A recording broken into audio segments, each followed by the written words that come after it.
Hi, it's Craig the Spa Tech. With the cold snap that we recently had, I felt I had to do a video about what to do if there's an issue with the hot tub and you're concerned that it's going to freeze, especially if it's going to be a little while before a service tech can come out and address the problem.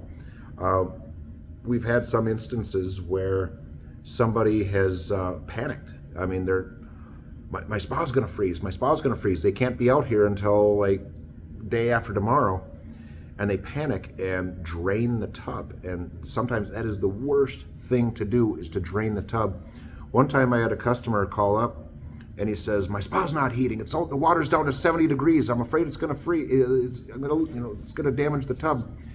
And I said to him, okay, calm down. I said, is your little 24/7 circulation pump pumping water?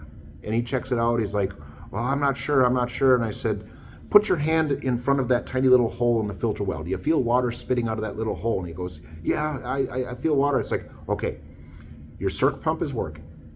You have moving water. You're in no danger. This was a Friday afternoon. I said, I'll be there on Monday. We were looking at temps like in the mid to upper 20s, maybe lower 30s during the day as a high. I said, your spa's going to be fine until I can get there on Monday. So just relax. I got there on Monday. I opened up the tub and all the water's gone. And I was like, what happened? And he says, well, I was afraid the spa was going to freeze, so I drained it. I'm like, oh. He had 1.5 tons of water that was 70 degrees, 40 degrees above freezing, and he removed it.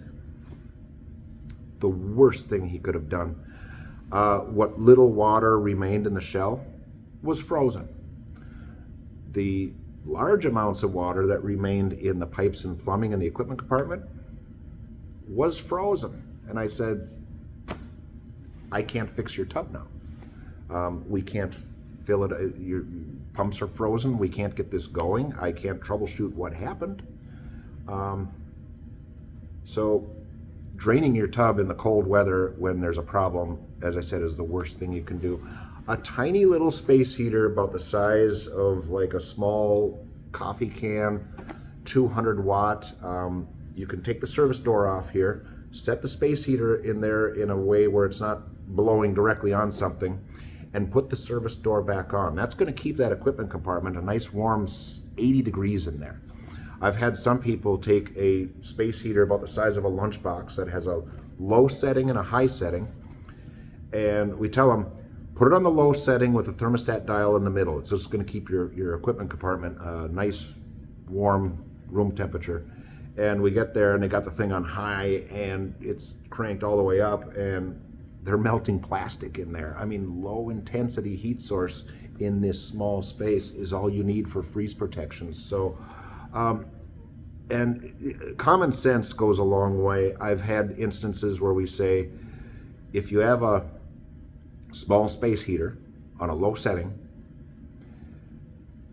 take the service door off here, put the space heater in there with an extension cord running off, and put the service door back on. Well, they didn't put this service door back on. They just leaned it up against the tub. Well, what that did was the space heater warmed up the air in there, and since heat rises, from the space heater up, it was just warming the air that was slipping out the top of the door because it was just leaning up against it. That meant cold air was slipping in below the door and it froze the heater and the circ pump. All the low plumbing that's front and center was frozen solid because they put a space heater in there and didn't put the door back on. So common sense. It doesn't take much heat to save one of these tubs if you go down and a service tech can't get out there for a couple of days.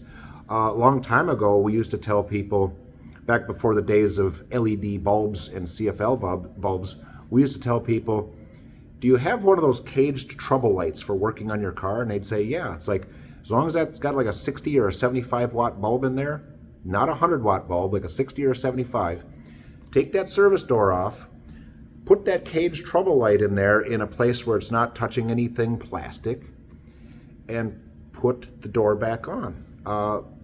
The way I would explain it to make sense is, As kids, we used to bake cakes in easy bake ovens in this tiny little space with the heat of a 100-watt light bulb. This is a 60 or 75-watt light bulb in a much bigger space. Trust me, that's going to be room temperature in there. That's going to save your tub. I've had people put 300-watt quartz halogen spotlights in there and damage stuff. I mean, that's 300 watts of heat focused in a beam.